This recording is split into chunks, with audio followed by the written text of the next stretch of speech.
Hi friends, welcome to my channel Odia flavours by Madhu. आसतु आज बनैबा बुट डाली रे आमे तरकारी आज बनैबा। फास्ट आमे कोन करबा, बुट डाली नै जेचंती।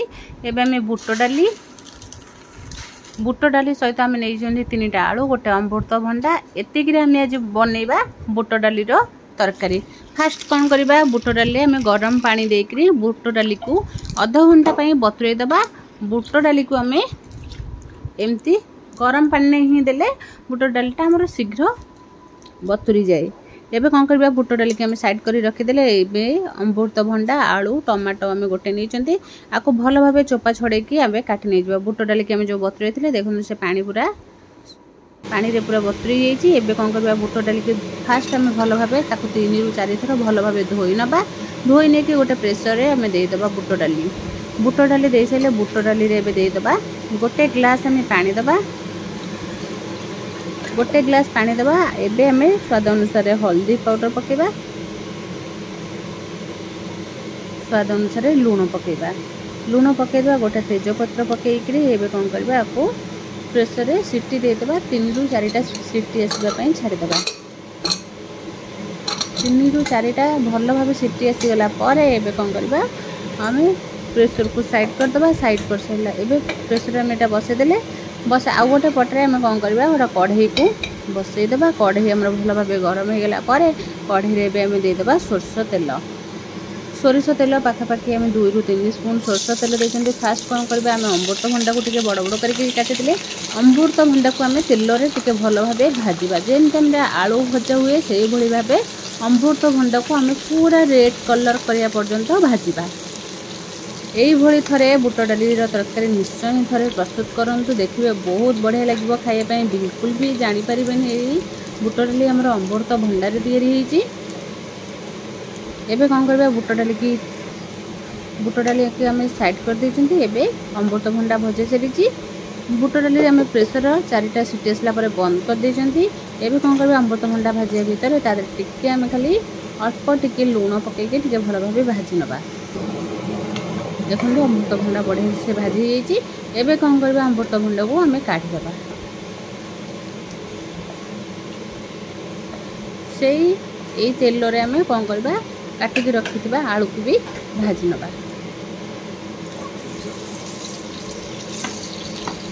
आलू को भलो भाबे चोपा छडे कि ताको धोई के हम रखि देथिले। एबे आलू को भी गोल्डन ब्राउन कलर हवा पर्यंत भाजीबा।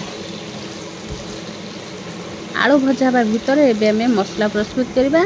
मसला रे हमने कस्तूरी मेथी पत्र, चाट मसला, जीरा गुंड, हल्दी गुंड, लंका पाउडर एतिकी आगे कोन करबा, गोटे बड़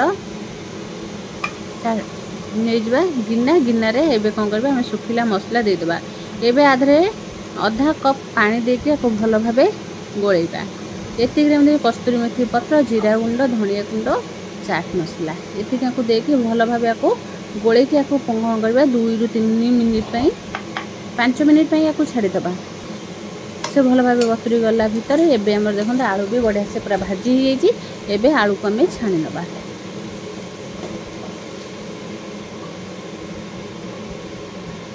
आलू भलो भाबे भाजी होला पर एबे आलू को हमें काढी के रखि देले। एबे सेही तेल रे आउ बिल्कुल भी हमें तेल दबा ना, एतिकी तेल रे ही हमें प्रस्तुत करबा। एबे कोन करबा, आधरे पके देबा गोटे स्पून हमें जीरा पके देबा। पंच फुटण जीरा पंच फुटण टिके भलो भाबे फुटी गला पर एबे आधरे दे देबा। ताको पंच फुटण गोटे फुटीबा को छाडी देबा। पंच फुटण फुटी गला पर एबे गोटे स्पून हमें जीरा दे देबा। जीरा को टिके फुटी जबा को छाड़ दो। जीरा भलो भाबे नाली पड़ी गला पर 2टा पियाज को हमें पूरा चुन चुन करके काटी देथिले। एबे जीरा फुटी गला भीतर हमें पियाज को पके दबा। पियाज को टिके भलो भाबे भाजीबा।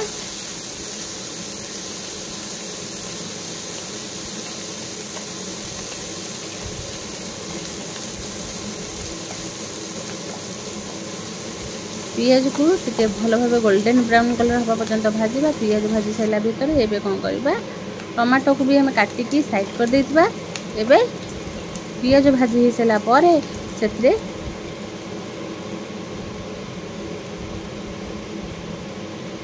एबे आधरे टिके खाली हल्दी पाउडर पकेबा। काहे ना आगु हम हल्दी पाउडर बुट डाले पकेइचंती, सेति पई एबे अल्प टिके हल्दी पाउडर पकेबा। हल्दी पाउडर टिके पकई सारा पर एबे आमको करबा काटिक रखिथिबा गोटे पियाज को भल भाबे भाजी नबा।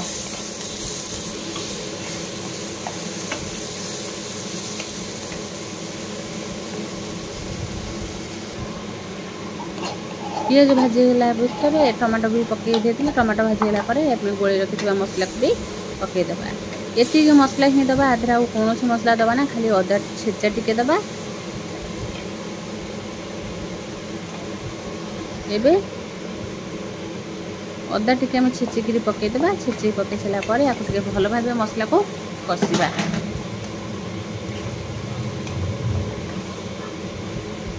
मसला को भल भाव कषा। मसला रू जेपर्यंत हमर तेल न बाहरी।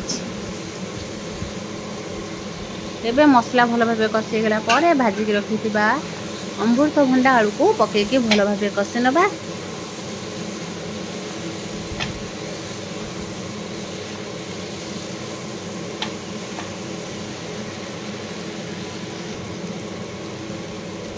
एबे स्वाद अनुसार पकईदेबा लूण। स्वाद अनुसार लूण पकईकी आउ टिके भल भाव कषा। फास्ट कौन करबा अमृतभंडा आलू को भल भाव कषिदेबा। 4 ରୁ 5 मिनिट भल भाव कषि नबा। एबे कौन करबा घोड़े देबा। घोड़े की 2 ରୁ 3 मिनिट छाड़ीदेबा। 2 ରୁ 3 मिनिट पर या घोड़े की देखा। देखो आम मसला भी बढ़िया से कषि गलानी।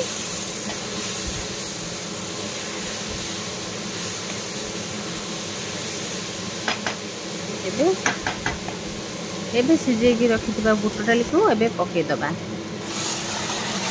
सिझी जाइए 4 ରୁ 5टा सीटी पर। एबे कौन करबा कषा आलू धीरे एबे बुट डाली को पकईकी आउ टिके भल भाव गोली नबा।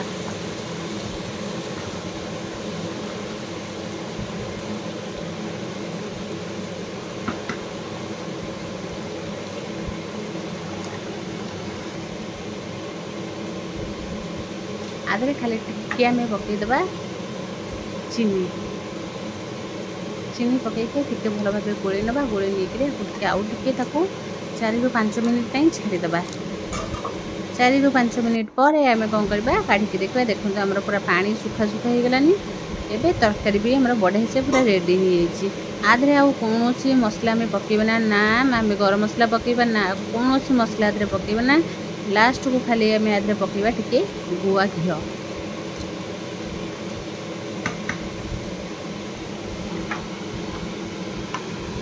एबे देखो तरकारी भी बढ़िया से आम पूरा रेडी हो गलानी।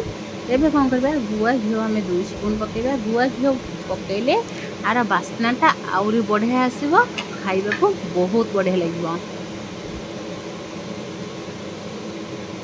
एबे गुआ घी पकईके आउ टिके भल भाव गोली नबा।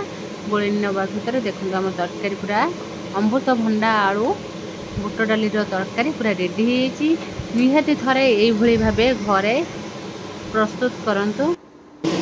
बहुत कम टाइम कम समय आमर रेडी हो अमृतभंडा बुट डाली तरकारी। जदि भल लगे लाइक शेयर कमेंट सब्सक्राइब निश्चय करेंगे।